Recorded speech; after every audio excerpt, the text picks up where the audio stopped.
Selamat hari Minggu, saudara-saudaraku. Saya harapkan dan saya yakin kita akan senantiasa merindukan firman Tuhan sebagai makanan utama dalam hidup kita, melebihi kerinduan kita akan makanan jasmani. Oleh sebab itu, kita berdoa. Damai sejahtera Allah yang melampaui segala akal, memelihara hati dan pikiran saudara-saudaraku di dalam Yesus Kristus Tuhan kita. Amin. Firman Tuhan yang diperuntukkan bagi kita hari ini diambil dari kitab Ulangan 16 ayat 13 sampai dengan ayat 17. Begini bunyinya. Hari raya Pondok Daun haruslah kau rayakan 7 hari lamanya. Apabila engkau selesai mengumpulkan hasil tempat pengirikanmu dan tempat pemerasanmu, haruslah engkau bersukaria pada hari rayamu itu, engkau ini dan anakmu laki-laki, serta anakmu perempuan, hambamu laki-laki dan hambamu perempuan, dan orang Lewi, orang asing, anak yatim, dan janda yang di dalam tempatmu. 7 hari lamanya harus engkau mengadakan perayaan bagi Tuhan Allahmu di tempat yang akan dipilih Tuhan. Sebab Tuhan Allahmu akan memberkati engkau dalam segala hasil tanahmu dan dalam segala usahamu, sehingga engkau dapat bersukaria dengan sungguh-sungguh. 3 kali setahun setiap orang laki-laki di antaramu harus menghadap hadirat Tuhan Allahmu ke tempat yang dipilihnya, yakni pada hari raya roti tidak beragi, pada hari raya 7 minggu, dan pada hari raya Pondok Daun. Janganlah ia menghadap hadirat Tuhan dengan tangan hampa, tetapi masing-masing dengan sekedar persembahan sesuai dengan berkat yang diberikan Tuhan kepadamu oleh Tuhan Allahmu. Saudara-saudaraku, dalam hati kecil kita, dalam lubuk hati kita, semua manusia ingin tetap hidup di dunia ini. Paling tidak dia bisa lama hidup di dunia ini. Makanya kalau orang sakit terus buru-buru untuk pergi berobat. Bahkan sampai ada legenda-legenda yang mengatakan ada makanan, ada buah yang bisa membawa kita kepada hidup abadi. Karena keinginan manusia hidup selalu di dunia ini. Itulah yang dikatakan oleh masyarakat Batak dalam peribahasanya, dalam umpamanya. Atena pe lapa-lapa ditoru ni sobuon. Atena pe malapalap asal madihangu duanon. Artinya malapalap, mati tidak mati, hidup tidak hidup pun asal hidup di dunia ini. Oleh sebab itu, Tuhan mengingatkan kita melalui firman ini. Jangan lupa, engkau hanya mengembara sementara di dalam gurun dunia ini. Oleh sebab itu, pertama diserukan kepada kita supaya senantiasa hanya berharap kepada Tuhan. Saudara-saudaraku, apa arti Hari Raya Pondok Daun? Dalam bahasa Ibrani dikatakan Sukot, yang berasal dari Sukah, yang artinya pondok. Sehingga sebenarnya terjemahannya adalah Hari Raya Pondok. Seperti yang dikatakan di dalam bahasa Batak, Hari Raya Parlape-lapean. Bahkan di dalam bahasa Inggris juga mereka katakan The Feast of Tents, The Feast of Tabernacles. Saudara-saudaraku, apa sebenarnya inti Hari Raya Pondok Daun itu? Karena sesuai dengan firman ini, diperintahkan Hari Raya Pondok Daun itu harus dirayakan setelah selesai panen. Setelah hasil panen itu telah terkumpul.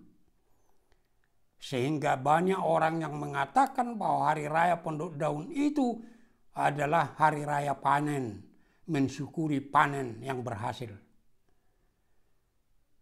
Tetapi sebenarnya Hari Raya Pondok Daun itu intinya bukan mengenai syukuran mengenai hasil panen itu.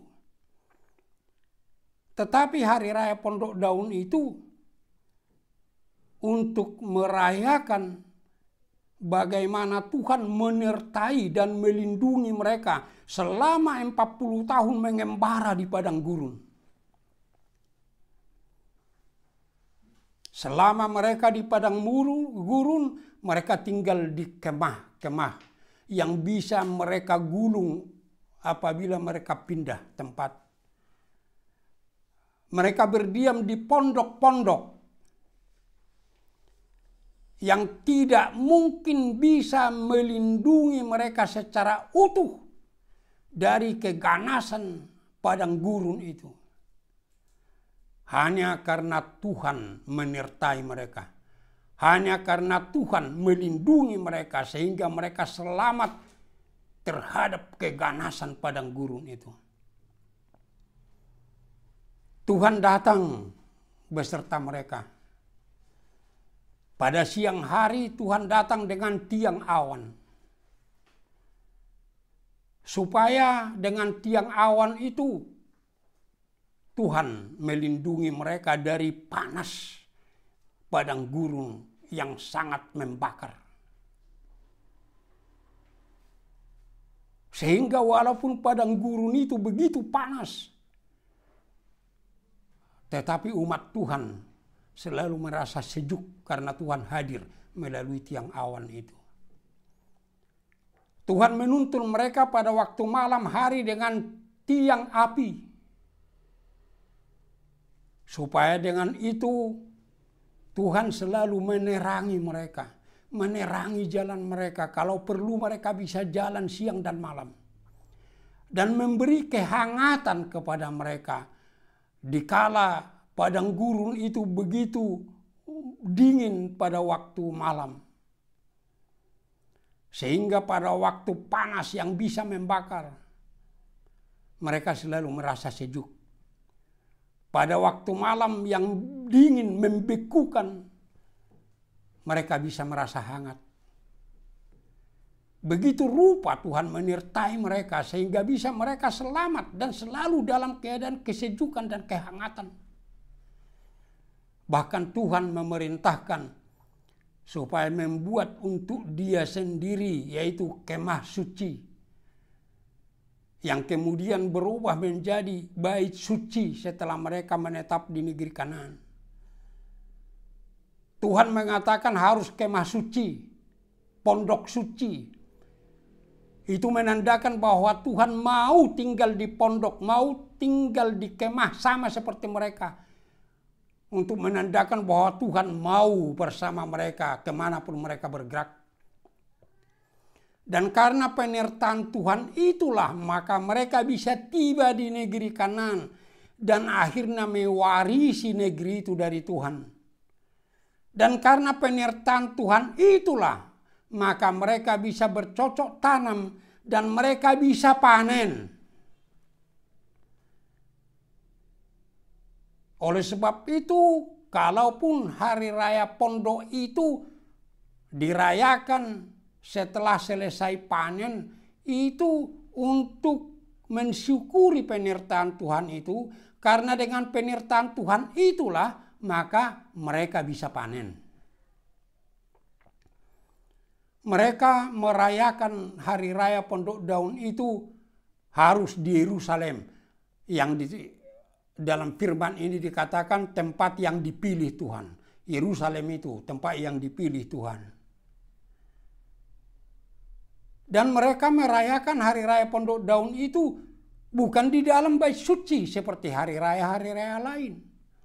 Bukan di dalam rumah. Tetapi mereka harus membangun di sekitar lapangan di Yerusalem itu tenda-tenda, pondok-pondok yang beratapkan dedaunan. Itu sebabnya dalam bahasa Indonesia dikatakan hari raya pondok daun. Pondok yang atapnya dari dedaunan.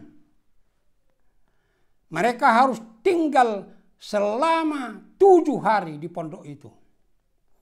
Bagaimana cara pelaksanaan ibadahnya kita bisa baca di dalam Imamat 23. Mereka merayakan itu di pondok-pondok.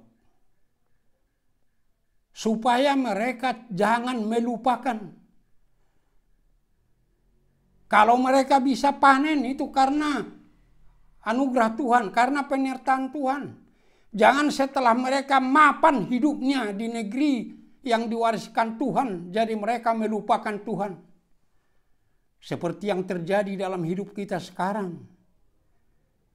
Kalau dia masih berjuang untuk meningkatkan kehidupannya, dia rajin berdoa. Tetapi setelah hidupnya mapan, dia lupa berdoa.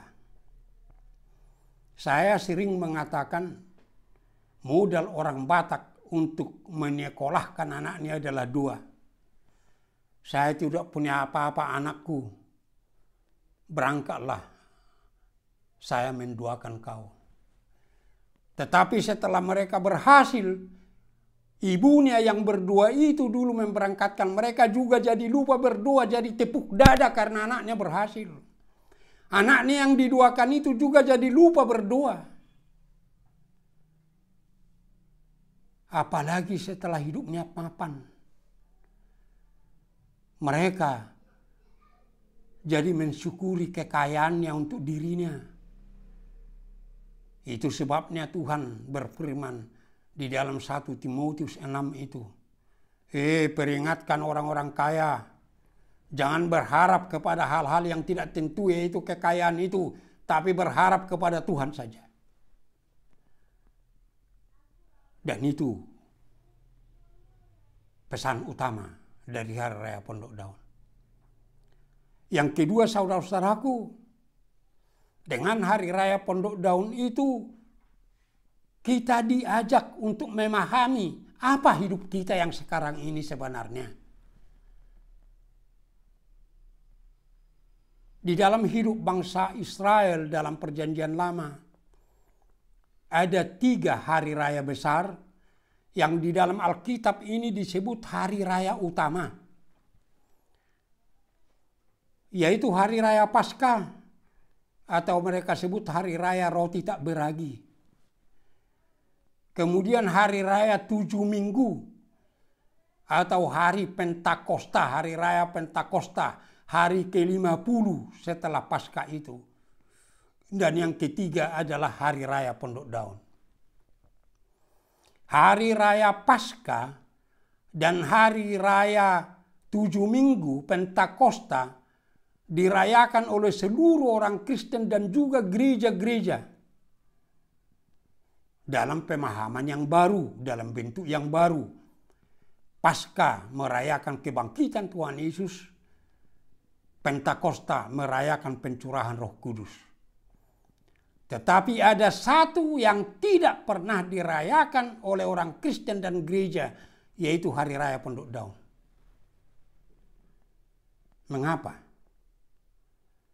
Justru tidak dirayakannya Hari Raya Pondok Daun itu menjadi pesan kepada setiap orang percaya. Tidak dirayakan dulu Hari Raya Pondok Daun itu, karena kamu masih mengembara di padang gurun dunia ini. Kita belum tiba ke Kanaan yang baru. Kita belum tiba ke Yerusalem yang baru. Kita belum tiba ke sorga. Kita masih mengembara. Dengan tidak kita rayakan Hari Raya Pondok Daun itu menjadi pesan yang sangat jelas. Ingat, kamu masih mengembara di padang gurun dunia ini. Dan harus kita mengerti, sebagai orang yang mengembara di padang gurun ini, pertama, ingat, bukan dunia ini yang menjadi tujuan hidupmu. Ini hanya sementara. Kita fana di dunia ini. Setelah berakhir pengembaraan kita sudah harus lenyap dari dunia ini. Jangan terbuai. Jangan terlena di tengah-tengah dunia ini.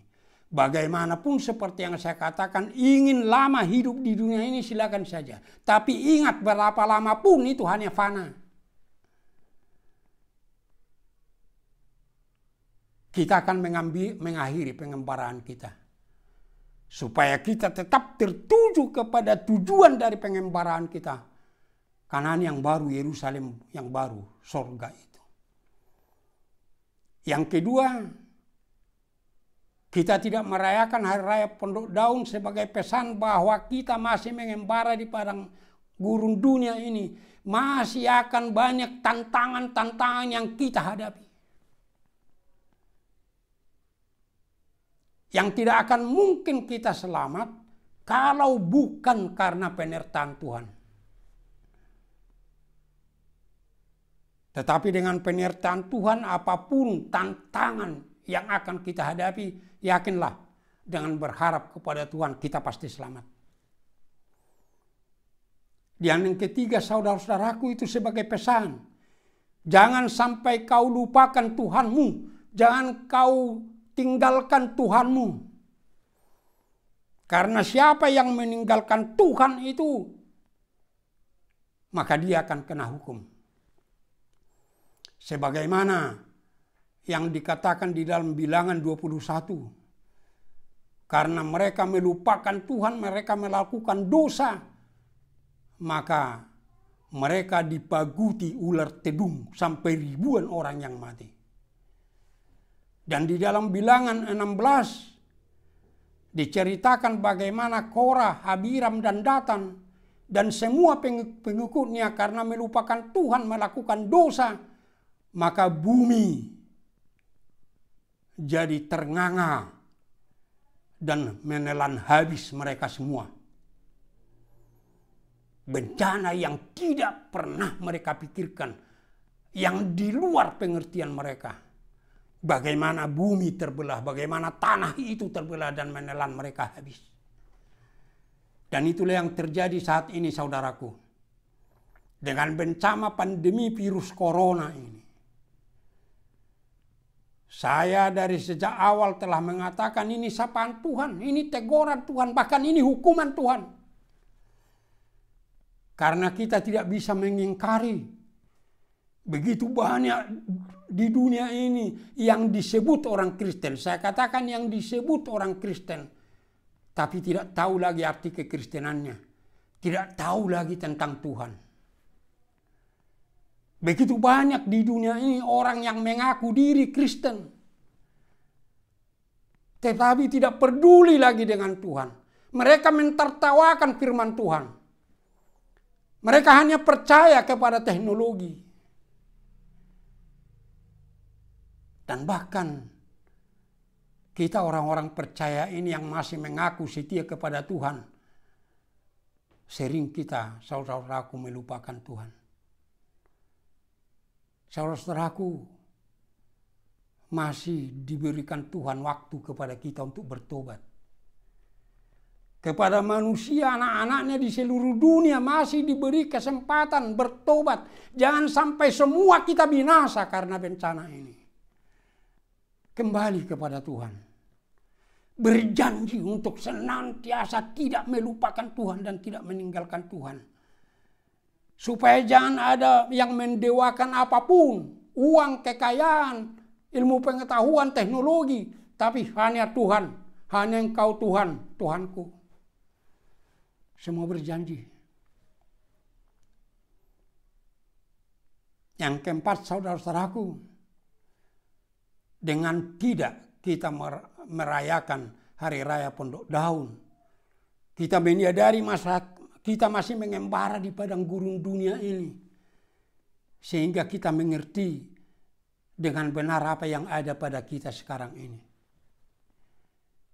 Saudara-saudaraku, terutama di kota-kota besar ini, kita yang berhasil ini, kita mampu membangun rumah yang besar, yang kokoh, yang indah. Tapi ingat saudaraku, itu tetap pondok. Pondok yang sebentar lagi kau tinggalkan.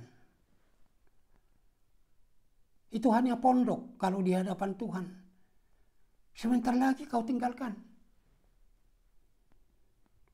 Dan betapa besar pun rumahmu, betapa kokohnya dan indahnya, itu tidak bisa memberi sesuatu kepadamu. Gak bisa, bahkan perlindungan gak bisa. Itu sebabnya firman Tuhan dalam Mazmur 127 ayat 1 mengatakan, kalau bukan Tuhan yang membangun rumah, sia-sialah usaha orang yang membangunnya. Kalau Tuhan yang membangun, kalau bukan Tuhan yang membangun rumah, maka itu hanya seperti gua serigala yang tidak bisa menjadi istana. Hanya Tuhan yang berkuasa membuat rumah kita itu bukan hanya sebagai haus, bukan hanya sebagai gedung, tetapi itu menjadi home. Sehingga kita bisa mengatakan dalam pekerjaan Tuhan, my home is my castle. Rumahku adalah istanaku. Oleh sebab itu terutama kita masyarakat Batak sudah harus merubah pola pikir kita. Peribahasa yang mengatakan bagas nama rapang namar jual, bagas namar sangap jalan namar tua si gongkom nasa pangisina, robah itu. Gak ada rumahmu itu bisa menggongkom kau. Tapi katakan, kalau harus kau katakan bagas nama rapang namar jual, bagas namar sangap namar tua, silakan. Tapi ingat, bukan si gongkom pangisina, tapi katakan bagas nama rapang namar jual, namar sangap jalan namar tua, ala de bata manggongkom pangisina. Dan jangan lupa, Tuhan telah menyediakan bagi kita rumah yang benar. Apabila kita sudah tiba ke tujuan hidup kita. Seperti yang dikatakan Raja Daud dalam Mazmur 23 ayat 6. Dan aku akan diam di rumah Bapa sepanjang masa. Kita harus memahami saudara-saudara bahwa semua yang ada dalam hidup kita ini adalah manna. Apa itu manna? Itu yang diberikan Tuhan kepada mereka selama perjalanan di padang gurun itu. Maka selama kita mengembara di padang gurun itu semua manna. Dikatakan dalam Keluaran 16 ayat 14 sampai 15 begini. Ketika embun itu telah menguap, tampaklah pada permukaan padang gurun sesuatu yang seperti sisik, halus seperti embun beku di bumi. Ketika orang Israel melihatnya, berkatalah mereka seorang kepada yang lain, apakah ini? Dalam bahasa Ibrani dikatakan manhu. Apakah ini? Sebab mereka tidak tahu apa itu. Tetapi Musa berkata kepada mereka, inilah roti yang diberikan Tuhan kepadamu menjadi makananmu. Manhu, apa itu? Musa menjawab, itu roti yang diberikan Tuhan. Pertama harus ingat, pakaianmu itu, makananmu semua itu adalah manhu, manna. Apa itu? Langsung kau jawab dalam hatimu, itu adalah pemberian Tuhan. Dan ingat, manna itu hanya diberikan untuk 1 hari. Mereka mencoba mengumpulkan banyak supaya bisa untuk besok harinya. Tapi paginya sudah busuk. Apakah memang karena manna itu hanya sebegitu mutunya? Tidak. Karena pada hari ke-6 mereka mengumpulkan untuk 2 hari. Tidak busuk. Bahkan mereka memasukkan sebagai contoh ke tabung emas. Manna itu selama 40 tahun tidak busuk. Oleh sebab itu apa yang membuat busuk? Pada saat mereka menggunakan manna itu tidak sesuai dengan perintah Allah, dia busuk. Apa yang kau miliki adalah manna. Saat kau gunakan itu tidak sesuai dengan firman Tuhan, itu akan menjadi busuk dan membusukkan dirimu. Dan manna itu diberikan kepada mereka supaya ada bekal mereka untuk berjalan terus. Kalau sekiranya Tuhan memberi kepada mereka manna itu sekali cukup untuk 10 tahun, mereka mungkin gak pergi lagi. Ya sudah penuh di sinilah kita. Tapi Tuhan memberi dari hari ke sehari supaya tetap mereka berjalan menuju negeri yang Tuhan janjikan. Supaya mereka kuat, Tuhan memelihara mereka. Supaya bisa mereka berjalan terus. Oleh sebab itu ingat saudaraku, betapa banyak pun tabunganmu, betapa banyak pun depositomu, mungkin sampai ada orang yang menyimpan di luar dalam bentuk dolar. Tapi ingat itu tempat manna. Saat tidak digunakan sesuai dengan firman Tuhan, itu akan membusukkan dan busuk sendiri. Gunakan itu untuk menguatkan dirimu supaya tetap berjalan menuju kehidupan kekal itu. Dan kemudian Tuhan memerintahkan saudaraku supaya hari raya Pondok Daun itu dilakukan bagi Tuhan. Semua hari raya itu harus bagi Tuhan. Semua ibadah itu harus bagi Tuhan. Bukan bagi diri kita. Banyak orang sekarang yang melakukan ibadah, menekankan full band, supaya musiknya, wah. Karena hanya untuk menghibur dirinya, bukan lagi untuk bagi Tuhan. Bagi Tuhan. Bukan untuk penguasa, untuk pejabat, bukan. Awalnya diadakan Natal Nasional. Itu bentuk ibadah. Ibadah Natal. Kalau tidak salah sampai 2 tahun. Tapi kemudian pada tahun ketiga dikatakan dirubahlah, jangan ibadah lagi tapi perayaan. Untuk apa? Supaya pejabat-pejabat, penguasa-penguasa yang non-Kristen bisa hadir dari sejak awal. Karena kalau itu ibadah, mereka tidak mau hadir pada ibadah itu. Hanya setelah perayaan mereka mau hadir. Akhirnya dirubah jadi perayaan. Untuk apa Tuhan itu perayaan? Itu bukan untuk Tuhan lagi, tapi untuk kita. Untuk pejabat, untuk penguasa. Bukan untuk Tuhan. Saudaraku, pada waktu jubileum 150 tahun HKBP, terutama di wilayah 1, daerah Tapanuli. Pada waktu saya dengan istri saya kembali dari pelayanan, menuju Tarutung, mulai dari Lumbanjulu, kami sudah lihat spanduk-spanduk dan baleho mengatakan hadiri jubileum 150 tahun wilayah 1 tanggal sekian, dan dibikinlah di tengah-tengah itu, dihadiri oleh artis-artis ibu kota. Setelah kami tiba di kantor pusat, saya panggil sekretaris jenderal dan kepala biro. Siapa yang bikin itu? Bukan kami, Opung, tapi panitia. Saya telepon panitia, dan memang karena panitia orangnya sangat baik, langsung datang menjumpai saya ke kantor. Saya tanya siapa yang membuat itu. Ketua panitia mengatakan saya yang menyuruh itu, Opung. Kenapa? Supaya banyak orang yang datang. Kalau tidak kita buat begitu, tidak banyak orang yang datang. Maaf, Amang Ketua, saya katakan, saya sangat dekat kepada artis, terutama artis Batak. Saya sangat menghargai dan menghormati artis-artis karena saya anggap itu adalah aset bangsa dan aset gereja. Tetapi ada tempatnya. Jangan waktu ibadah jubileum begini.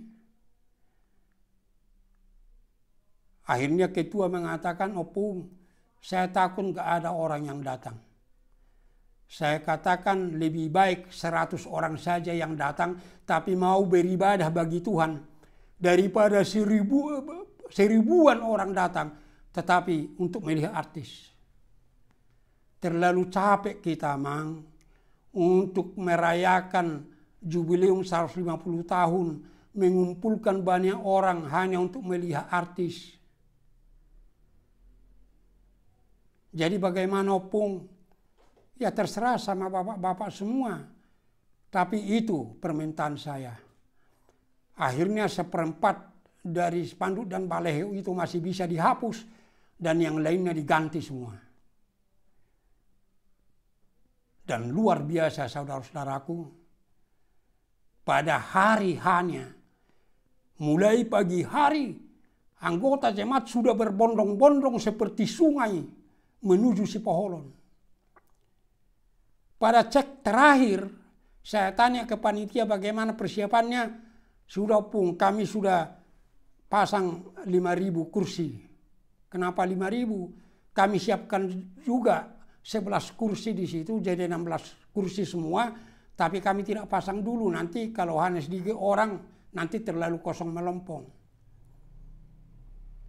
Tetapi setelah mereka lihat jemaat seperti sungai membanjiri Sipoholon, mereka bekerja keras semua untuk memasang yang 16.000 itu. Itu juga tidak cukup. Sehingga banyak anggota jemaat yang duduk di tanah, beralaskan sapu tangan, beralaskan koran, atau di jalan itu begitu. Tapi tertib.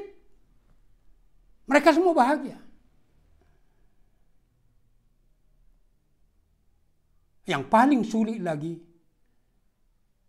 bagaimana makanan. Karena makanan yang disiapkan hanya untuk 16.000.